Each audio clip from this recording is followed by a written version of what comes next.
Hello, good morning. उदय ज्ञान infotech में आपका स्वागत है। आज की एनएम क्लास सिस्टर बहनों का है 35 पढ़ा चुका हूँ मैं, 36 है। और आज जो टॉपिक है, आज जो क्वेश्चन मैंने ऑब्जेक्टिव बनाया है 50 क्वेश्चन, उसमें आपके 50 क्वेश्चन आपके एमसीक्यू के हैं और सब के सब इम्पॉर्टेंट क्वेश्चन हैं जो पेपर में आपके आने वाले आगामी परीक्षा जो भी एनएम की है उसके अंदर क्वेश्चन जरूर पूछे जाएंगे। इसलिए और ये लेसन जो है आपका औतकी जिसे कहते हैं और इंग्लिश में हिस्टोलॉजी कहा जाता है, तो इसके बेस पर भी है पर क्वेश्चन आपके हैं। और मैं शुरू में ही एनएम सिस्टर से कहना चाहता हूँ कि आप अब तक जितना भी प्यार दिया है इस वीडियो के सहारे आपने देखा है और ऐसे ही प्यार आप देते रहें, जिससे मैं भी एक मोटिवेटर की तरह आप मोटिवेट हो सकूं और आप को अधिक से अधिक क्वेश्चन बताने का प्रयास करूं। तो जो एनएम सिस्टर पहले से चैनल सब्सक्राइब किए हैं तो कृपया अधिक से अधिक वीडियो को देखें, लाइक करें और शेयर करें। लाइक तो जरूर करें, कम से कम ये तो पता चले कि कम से कम जो देखे हैं उतना लाइक तो बनता है, तो लाइक जरूर करें।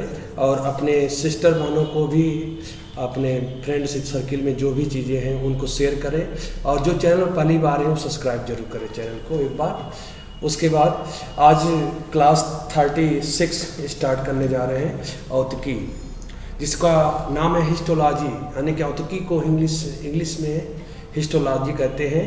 और इसका छोटा सा हमने संक्षेप विवरण दिया है और उसके बाद मैं आपको क्वेश्चन स्टार्ट कर दूंगा। तो पहला क्वेश्चन देखिए, इसके बारे में कि हिस्टोलॉजी होता क्या है, थोड़ा सा आपके माइंड सेटअप हो जाना चाहिए।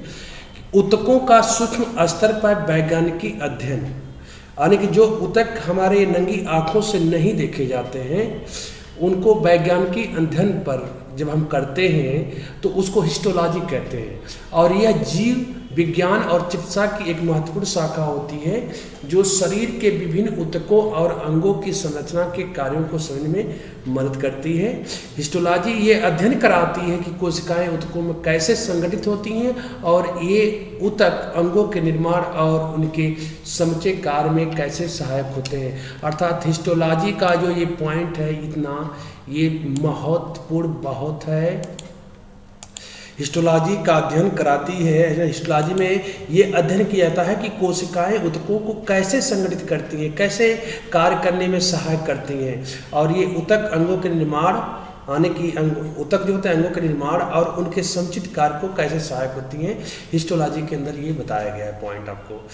अब इसके बाद हिस्टोलॉजी के ऊतकों के 4 मुख्य प्रकार विभाजित किया गया, यानी कि हिस्टोलॉजी को भी 4 पार्ट में तोड़ा गया है। पहला एपिथेलियम ऊतक, यानी कि शरीर की सतह को ढकता है, गुहाओं को रेखांकित करता है और ग्रंथियां का निर्माण करता है। इस किसके अंतर्गत आता है, आपको एपिथेलिक ऊतक के अंदर आता है। अगला जो है संयोजी ऊतक कहलाता है, यानी शरीर को सहारा और संरचना प्रदान करता है और जैसे जैसे हड्डियां होती हैं, उपास्थियां होती हैं, रक्त होती हैं, ये सब के सब क्या होते हैं आपके शरीर संयोजी ऊतक जो होते हैं शरीर को सहारा और संरचना प्रदान करते हैं। नेक्स्ट है मांसपेशी ऊतक, गति को सुगम बनाता है, जिसमें आपका कंकाल हो गया, चिकनी और हृदय मांसपेशी भी शामिल होती हैं। ये सब के सब औतकी के अंतर्गत आते हैं, यानी हिस्टोलॉजी के अंतर्गत आते हैं। तंत्रिका तंत्र संकेतों का संचार करता है और उनमें न्यूरॉन्स और सहायक ग्लियल कोशिकाएं भी शामिल होती हैं। तो ये आपके 4 पॉइंट है कि आपके जो हिस्टोलॉजी के अंदर ऊतकों को 4 भाग डिवाइड किया गया है और चारों का अलग अलग कार्य को दिखाया गया है। ये आपके छोटे से पॉइंट थे आपके समझने के लिए कि हिस्टोलॉजी होता क्या है। मैं इसके बाद स्टार्ट करने जा रहा हूँ कि क्वेश्चन इसके क्या राइट है। तो इसके बेस पर मैंने हिस्टोलॉजी में 50 क्वेश्चन मैंने बताया कि इस पर बनाया हुआ हूँ, जिसमें पहला ही क्वेश्चन आपका है, बहुत प्यारा सा क्वेश्चन है आपके लिए कि ये क्वेश्चन आपको ध्यान दीजिए, जितने भी क्वेश्चन मैंने बनाया है ये क्वेश्चन आपके लिए मोस्ट इम्पॉर्टेंट है, अर्थात आपको पेपर में आना ही आना है। इसलिए क्वेश्चन को बहुत बारीकी से पढ़िए और कंटिन्यू ऐसे आप वीडियो को देखते रहिए, जिससे आपको मोस्ट इम्पॉर्टेंट क्वेश्चन मैं आपको देता रहूँगा।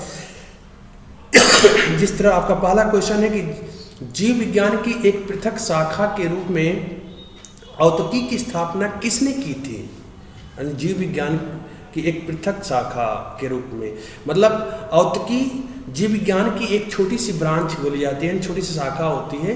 तो इस हिस्टोलॉजी को किसने दिया था, किस साइंटिस्ट ने दिया था? तो पहला साइंटिस्ट का नाम है मेयर, दूसरा है मार्सेलो मैलपिघी, और तीसरा है बाइकाट, और चौथा है गोल्डफस।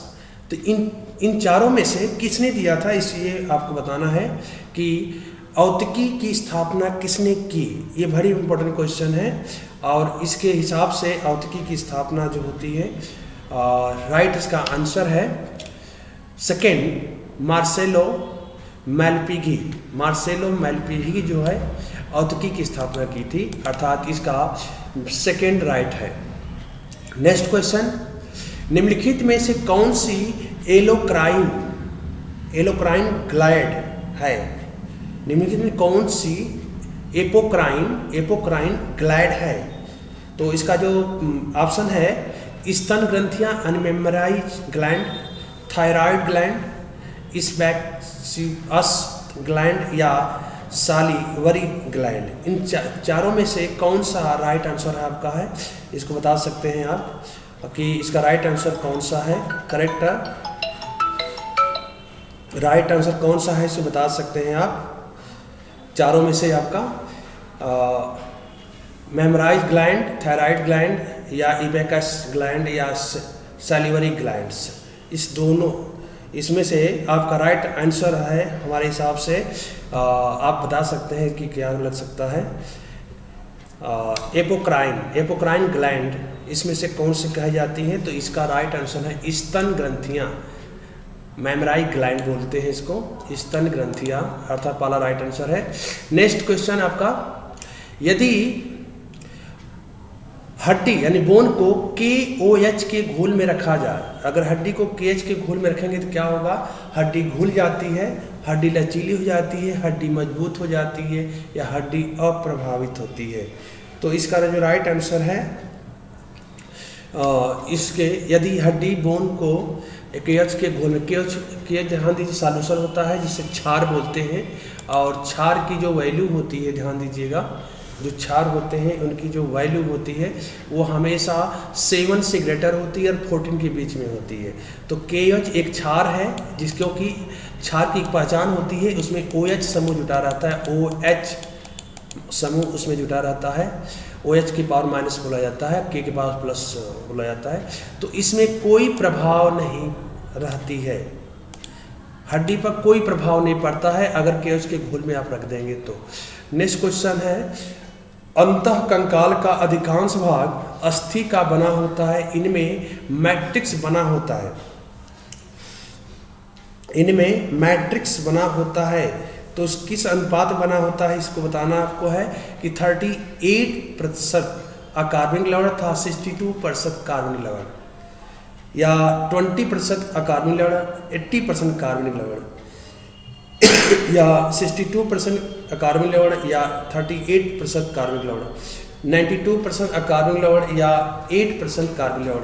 तो चौथा का राइट आंसर आपका होगा, चौथा का राइट आंसर होगा अंतः कंकाल के अधिकांश भाग अस्थि का बना होता है, तो इसमें मैट्रिक्स होती है, यानी कि उनका जो अनुपात होता है फॉर्मेट में वो होता है आपका 62% अकार्बनिक लवण होता है और 38% कार्बनिक लवण होता है, यानी थर्ड इज राइट आंसर है। नेक्स्ट क्वेश्चन आपका कि इनमें से कौन सा अंग शरीर की प्रतिरक्षा प्रक्रिया में भाग नहीं लेता है? इनमें से कौन सा अंग शरीर की प्रतिरक्षा प्रक्रिया में भाग नहीं लेता है? इसका पहला आंसर है थाइमस, दूसरा है मस्तिष्क जिसे ब्रेन बोलते हैं, प्लीहा स्प्लीन बोलते हैं, स्प्लीन, और लसिका गांठें, इनमें से कौन सा अंग प्रतिरक्षा में भाग नहीं लेता है? तो उसका राइट आंसर है आपका, राइट आंसर है ब्रेन। ब्रेन इसका सेकेंड राइट आंसर है ब्रेन। ब्रेन जो होता है शरीर की प्रतिरक्षा में भाग नहीं लेता है। नेक्स्ट क्वेश्चन, मास्ट कोशिकाएं किसमें होती हैं? मास्ट कोशिकाएं किसमें होती हैं? आपका पेशियों में, तंत्रिका तंतु में, संयोजी ऊतक में या एपिलिथियम ऊतक में? इसमें से मास्ट कोशिकाएं किसमें होती हैं? तो आपका छठवें का राइट आंसर है, छठवें का राइट आंसर जो होता है संयोजी ऊतक में होती है, जिसे थर्ड ऑप्शन है राइट, आपका थर्ड राइट आंसर संयोजी ऊतक में होता है। नेक्स्ट क्वेश्चन, पुनरुद्धान की क्षमता सबसे कम किसमें होती है? तंत्रिका कोशिकाओं में, पेशी कोशिकाओं में, यकृत कोशिकाओं में, अस्थि कोशिकाओं में? तो सातवां का पुनरुद्धान की क्षमता सबसे कम किसमें होती है? तो उसका राइट आंसर है आपका अस्थि कोशिकाएं, यकृत, पेशी, तंत्रिका। इसमें राइट आंसर आप बता सकते हैं कौन सा राइट होगा? इसका राइट आंसर हमारे हिसाब से है पहला, तंत्रिका कोशिकाओं में पाई जाती है। तंत्रिका कोशिकाओं में पाई जाती है, तंत्रिका कोशिकाओं में पाई जाती है। 7 का पहला राइट आंसर है। अगला है टिश्यू शब्द का प्रथम उपयोग किसने किया था? टिश्यू शब्द का जो नाम जो लिया था सबसे पहले किसने लिया था? बाइकार्ड ने, मार्सेलो मैलपिघी ने, मेयर ने या रॉबर्ट ग्लार्ड ने? तो सबसे पहले किसने शब्द का नाम लिया था? तो सबसे पहले टिश्यू शब्द का जो नाम है यानी टिश्यू की खोज जो करने वाले हैं बाइकट है, बाइकट है, यानी राइट आंसर ए करेक्ट है इसका। अगला क्वेश्चन, हड्डी के बनने के लिए क्रिया को कहते हैं, हड्डी बनने की क्रिया को क्या कहते हैं? हड्डी बनने की क्रिया को क्या कहते हैं? हड्डी बनने की क्रिया को क्या कहते हैं? हड्डी बनने की प्रक्रिया को क्या कहते हैं? हड्डी बनने की प्रक्रिया को क्या कहते हैं? देखिएगा इसका थोड़ा सा ऑर्डरिंग डिस्टर्ब हो गया है। तो हड्डी बनने की जो प्रक्रिया होती है उसको कहते हैं ऑक्सीफिकेशन, ऑक्सीफिकेशन इसका दूसरा राइट आंसर है, जो थोड़ा क्रम में डिस्टर्ब हो गया है। इसका दूसरा है ऑक्सीफिकेशन कहते हैं, उसको ऑक्सीफिकेशन कहा जाता है। अगला क्वेश्चन है, एक ध्रुवी यानी यूनिपोलर तंत्रिकाएं कोशिका न्यूरॉन पाई जाती हैं। तंत्रिकाएं कोशिकाएं न्यूरॉन पाई जाती हैं आँखों में, टांग में, भ्रूण में, कान में? ध्यान दीजिए, दोबारा क्वेश्चन सुनिएगा। एक ध्रुवी यानी यूनिपोलर तंत्रिकाएं कोशिकाएं न्यूरॉन में पाई जाती हैं आँख में, टांग में, भ्रूण में, कान में? तो इसका जो राइट आंसर आपका होगा, राइट जो इसका आंसर होगा वो भ्रूण में पाई जाती हैं, अर्थात इसका तीसरा करेक्ट आंसर है, तीसरा करेक्ट आंसर है। नेक्स्ट क्वेश्चन आपका, द्विध्रुवी बाइपोलर जिसे कहते हैं तंत्रिकाएं कोशिकाएं पाई जाती है नेत्रों की रेटिना में, श्रवणांगों की कल्किया में यानी कोचिला में, या घ्राण एपिलिथियम में, या उपरोक्त तीनों में? उपरोक्त तीनों में। तो ध्यान दीजिएगा, द्विध्रुवी यानी बाइपोलर तंत्रिका कोशिकाएं जो होती हैं इस तीनों के अंतर्गत ही पाई जाती हैं। तो ये भी सही है आपका, कल्किया ये भी सही है, ग्राड एपिलिथियम में पाई जाती है, तो इसलिए तीनों सही होने के कारण उपरोक्त तीनों सही है, तो इसका चौथा राइट आंसर होगा। नेक्स्ट क्वेश्चन, होलिक्लाइन ग्रंथियां यानी ग्लैंड होती हैं स्वेट ग्लैंड, सेबैकस ग्लैंड, या सिलिवरी ग्लैंड, या पैनक्रियाज भी बोलते हैं, पैनक्रेस क्रियस भी होता है, पैनक्रियस भी बोला जाता है। तो इसका जो राइट आंसर है, होलोक्राइन ग्रंथियां जो होती हैं कौन सी होती हैं? होलिक्राइन ग्रंथियां कौन सी होती हैं? इसका राइट आंसर आप बता सकते हैं। राइट आंसर इसका 1 2 3 4 इसमें से राइट आंसर इसका क्या होगा? तो इसका राइट आंसर है सेबैकस, सेबासिकस ग्लैंड कहा जाता है, यानी कि सेकेंड इज राइट आंसर इसका है, सेकेंड इज राइट आंसर।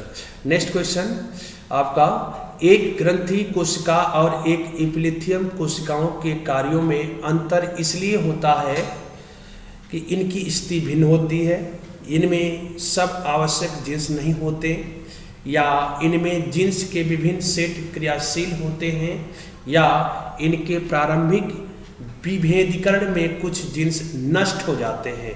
देखिएगा, एक पॉइंटर बहुत इंपॉर्टेंट है कि एक ग्रंथि कोशिका और एक इपिथेलियमी कोशिकाओं के कार्यों में अंतर इसलिए होता है तो इसका राइट आंसर क्या हो सकता है, आप बता सकते हैं कि इन दोनों कोशिकाओं में क्या, ग्रंथि और कोशिकाओं में इसमें क्या अंतर है। तो इसमें होता है कि इनमें से जीन्स के विभिन्न सेट क्रियाशील होते हैं, अर्थात तीसरा करेक्ट आंसर है।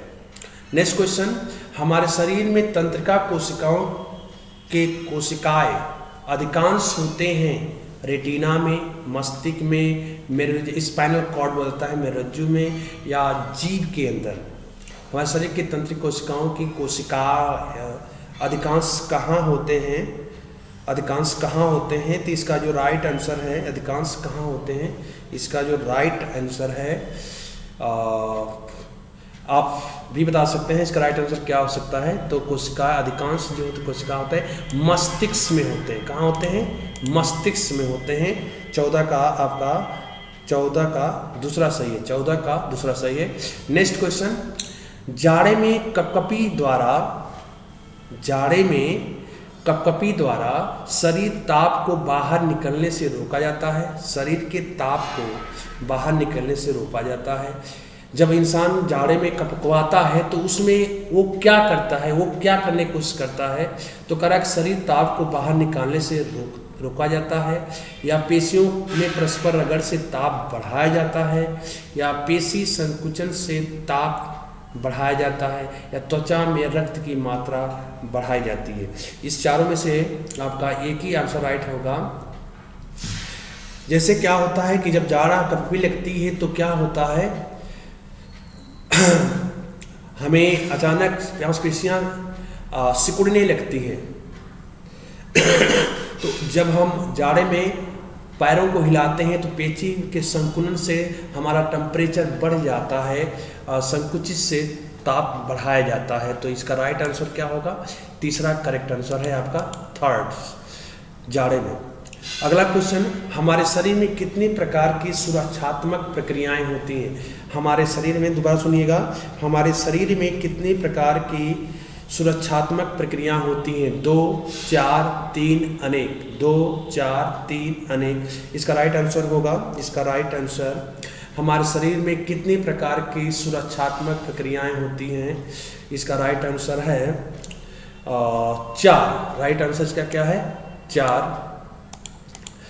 हमारा इनोवेशन से कल इतना ही रिक्वेस्ट है कि कम से कम वीडियो को अगर देखती हैं तो लाइक ज़रूर करें, कम से कम, उससे हमारा मनोबल इंक्रीज करता है और मैं अधिक से अधिक क्वेश्चन बनाने का और प्रयास करता हूं।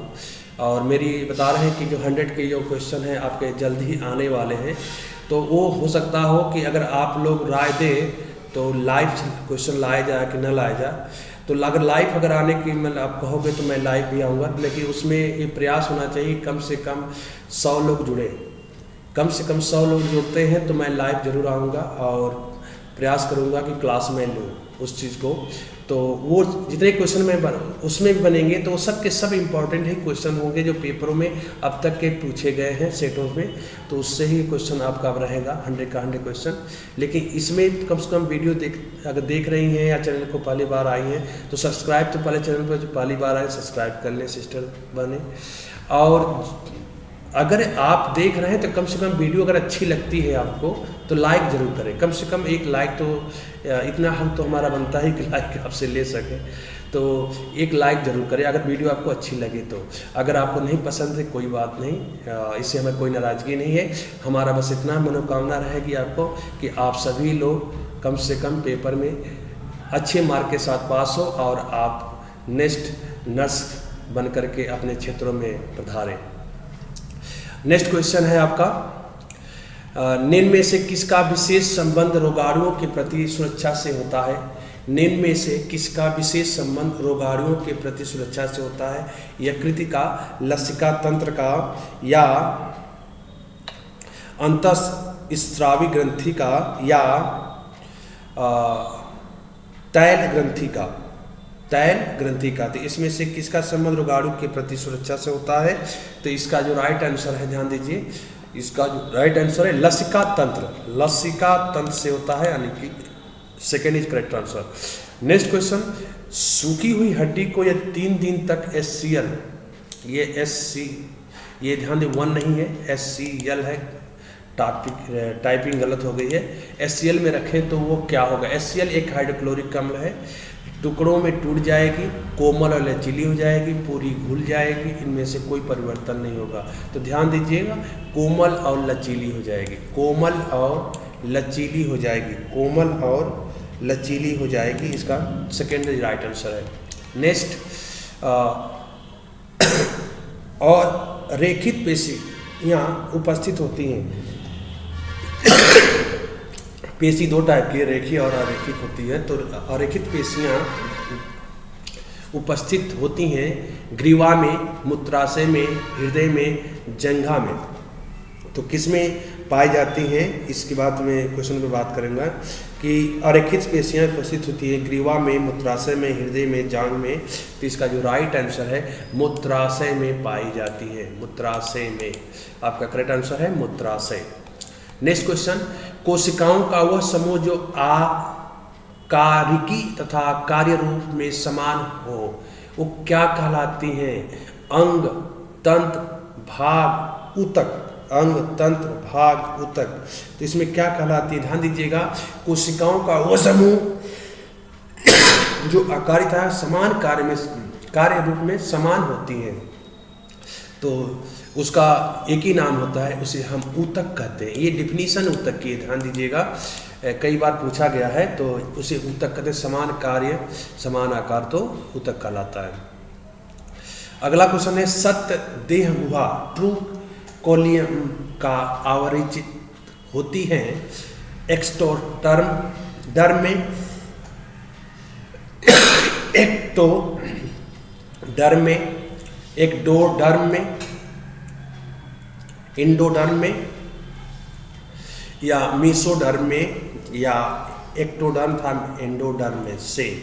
तो इसमें से इससे होती हैं या इससे होती हैं? ऑप्शन 1, 2, 3, 4। तो इसमें से राइट आंसर आपका होगा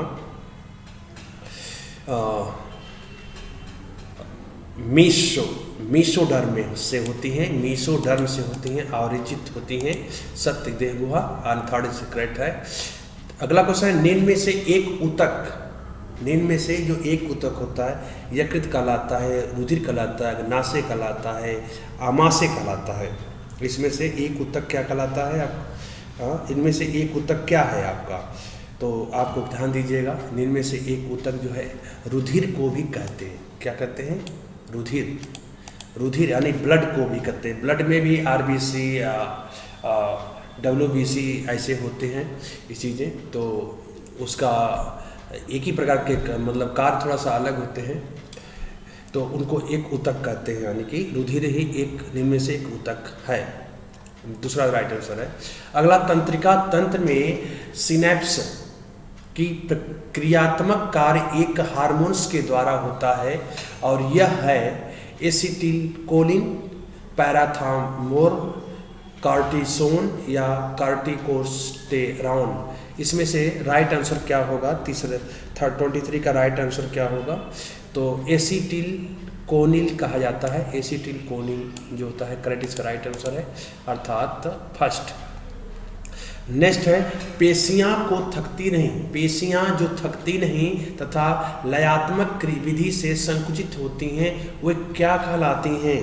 जो पेशियाँ थकती नहीं और लयात्मक विधि से संकुचित होती हैं, उसे क्या कहते हैं? एक लय में संकुचित होती हैं। रेखित पेशी या अरेखित पेशी या हृदय पेशी या उपरोक्त में से कोई नहीं। ये इम्पोर्टेंट क्वेश्चन है, आप जरूर इसको लगाएं। और इसका जो राइट आंसर होगा हृदय की पेशियाँ। हृदय की पेशियाँ जो होती हैं एक लय विधि से संकुचित होती हैं, एक लय विधि में संकुचित होती हैं हृदय की पेशियां। नेक्स्ट क्वेश्चन, तंतुमय ऊतक जो अस्थियों के संयोजी होते हैं वे क्या कहलाते हैं? तंतुमय ऊतक जो अस्थियों के संयोजी होते हैं क्या कहलाते हैं? संयोजी ऊतक, कंडरा, व्यायाम ऊतक या श्रेयायु, इसमें क्या कहलाते हैं? तो इसमें क्या कहलाती हैं? तो इसका राष्ट्र है श्रेयायु कहलाती है। क्या कहलाती है? श्रेयायु। तंतुमय ऊतक जो अस्थियों की संयोजी हैं वो श्रेयायु कहते हैं। नेक्स्ट क्वेश्चन, शरीर में पश्चामी काय यानी कि सीलिटेट उपकला पाई जाती है। शरीर के पश्चामी काय उपकला पाई जाती है वायु नली में, मूत्र नली में, पित्त नली में, आंत्र में। तो इसका जो राइट आंसर है आपका वायु नली में पाई जाती है। किसमें पाई जाती है? वायु नली में पाई जाती है। नेक्स्ट क्वेश्चन आपका, श्रवण या श्राण बोलते हैं, श्रवण भी बोलते हैं। श्राण कोशिकाओं के केंद्रित था रेनवियर की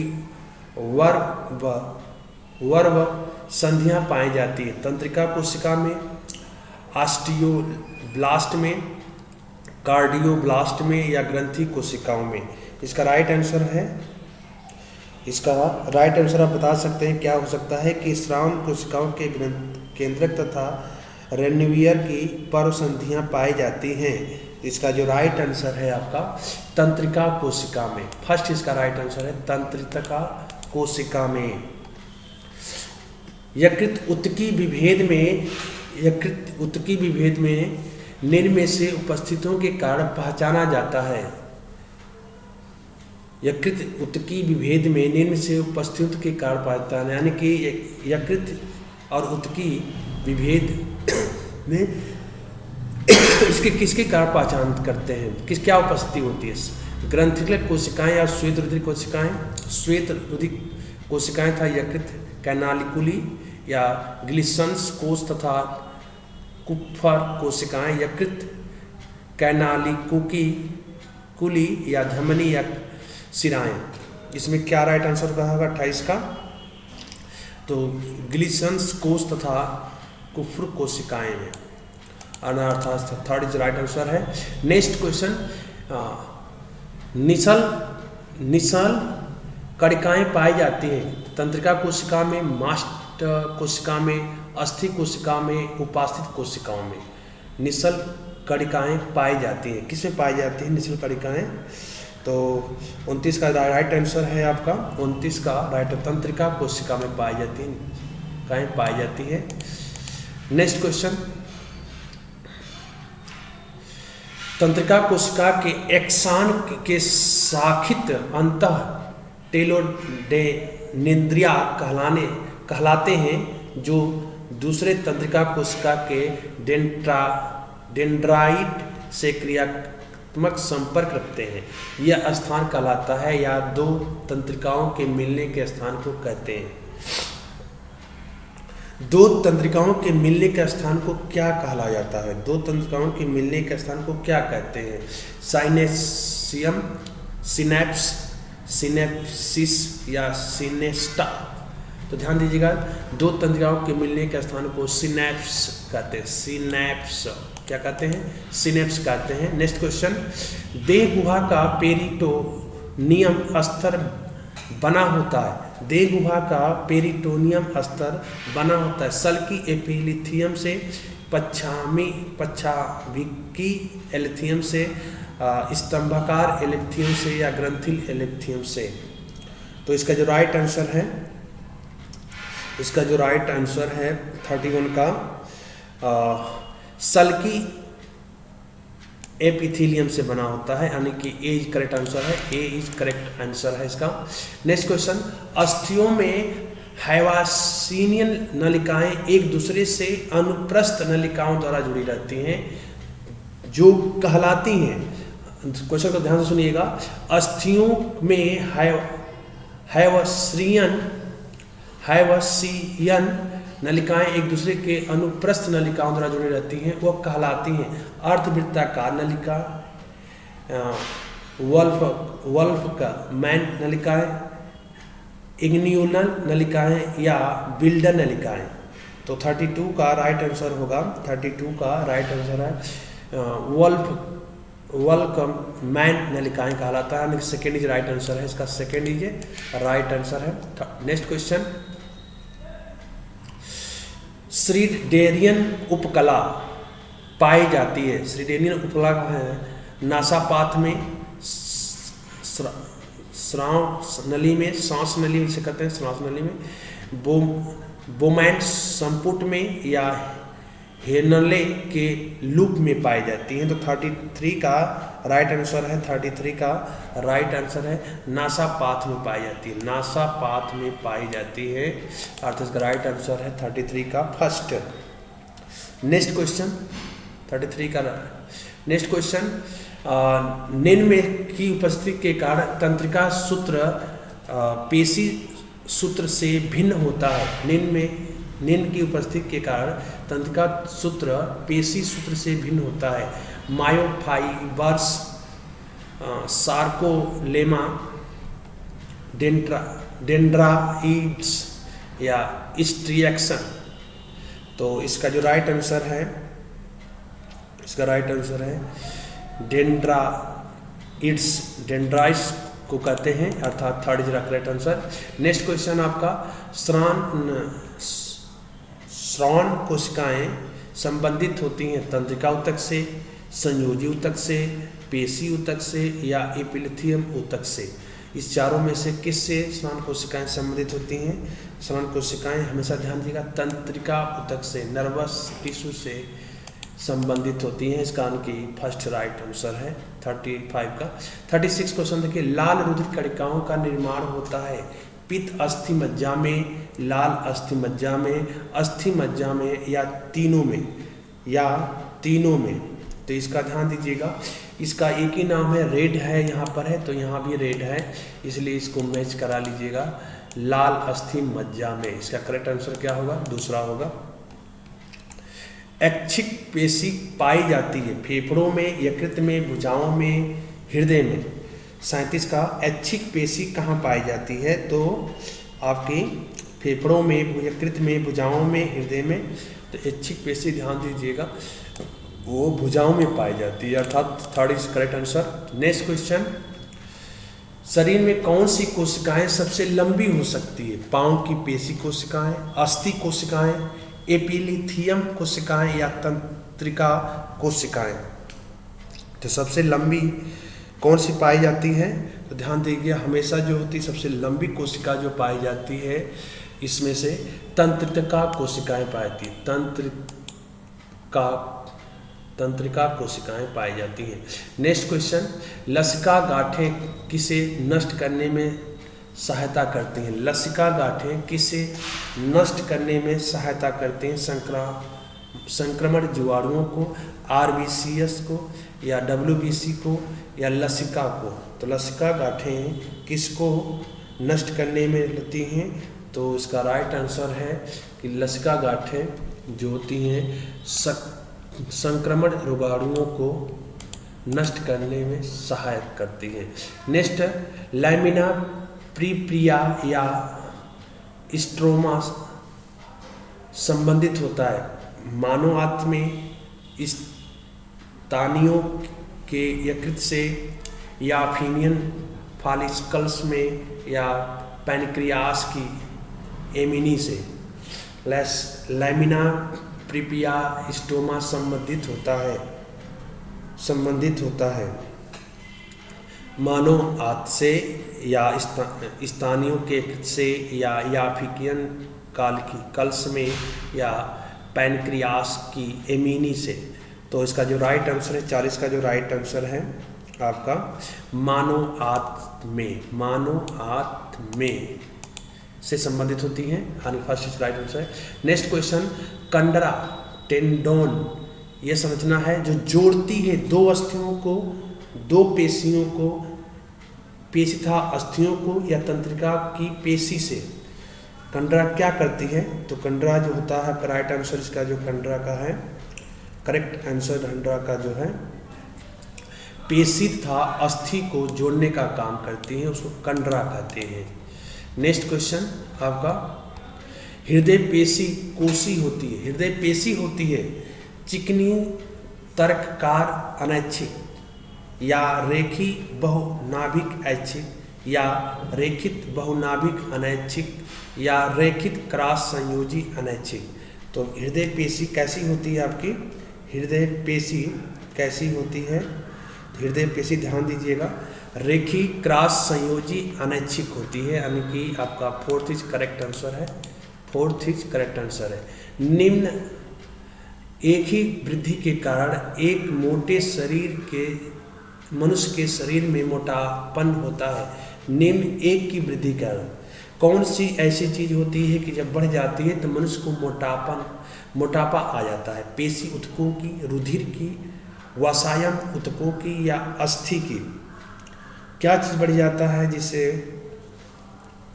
लोग मोटे हो जाते हैं? तो ध्यान दीजिएगा मोटापन एक फैट से माना जाता है, यानी कि वसा से। तो इसका थर्ड राइट आंसर क्या है? थर्ड। नेक्स्ट क्वेश्चन, सार्कोलेमा आवरण होता है तंत्रिका सूत्रों में, पेशी सूत्रों का, मेरुरज्जु का या यकृत विकृत आमाशय का? तो 44 का राइट आंसर क्या होगा? 44 का राइट आंसर बता सकते हैं आप। सभी लोग कृपया वीडियो को पूरा देखें और लाइक कमेंट जरूर करें, इससे हमारे आगे वाली वीडियो पर इसका प्रभाव पड़ता है, जिससे हम लोग उसमें और मेहनत से इस चीज़ों को और बताने की कोशिश करते हैं, अच्छा करने की कोशिश करेंगे। और हमारी सब शुभकामनाएँ सबके साथ है कि आप सबके सब एनम बने। इसका राइट आंसर ध्यान दीजिएगा पेशी सूत्रों से, पेशी सूत्रों का मोटा आवरण होता है, सार्कोलेमा आवरण जो होता है पेशी सूत्रों का होता है। नेक्स्ट क्वेश्चन, यकृत की भक्षक कोशिकाएं कहलाती हैं, यकृत की भक्षक यानी यकृत में जो होती भक्षक कोशिकाएं कहलाती हैं। कुपर कोशिकाएं, डीटर कोशिकाएं, हैनेंस कोशिकाएं या एसिनर कोशिकाएं? तो इसका जो राइट आंसर है कुप्फर कोशिकाएं जो होते हैं, करेक्ट इसका राइट आंसर है फर्स्ट। नेक्स्ट क्वेश्चन, अंडाशय तथा शुक्र ग्रंथि का स्तर किस उपकला का बना होता है? अंडाशय तथा शुक्र ग्रंथि का स्तर किस उपकला का बना होता है? सल्की होता है, संवेदी होता है, ग्रंथियम होता है, जन्निक होता है? तो इसका जो राइट आंसर है, इसका राइट आंसर क्या हो सकता है बता सकते हैं? सल्की संवेदी अंडाशय तथा शुक्र ग्रंथियों का स्तर किस उपकला का बना होता है? ध्यान दीजिएगा ये जन्निक का बना होता है, जन्निक का बना होता है, जन्निक का। नेक्स्ट क्वेश्चन, जन्निक कोशिकाओं का निर्माण किस एपिथेलियम से होता है? क्वाइडल, स्क्वैमस या कोलमार या सेंसरी?